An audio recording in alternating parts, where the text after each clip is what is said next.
C'est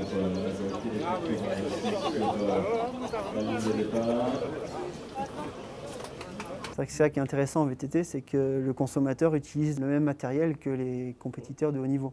Il y a peu de sports mécaniques où c'est le cas.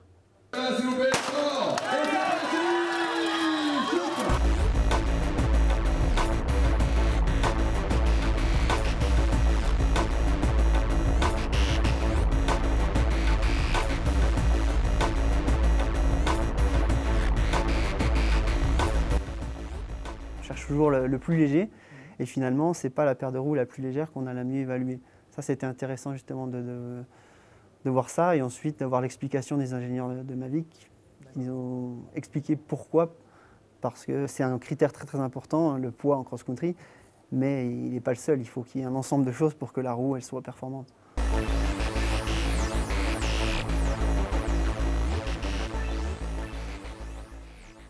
De tests avec Mavic, très intéressant. Un premier, on a fait avec mes coéquipiers d'équipe Orbea sur une course en Allemagne à Münzingen.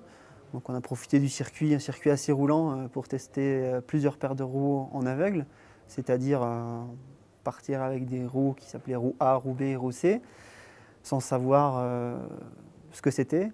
Et à nous, les pilotes, devaient rouler et puis ensuite on devait remplir un questionnaire pour évaluer la paire de roues, donc au niveau du comportement.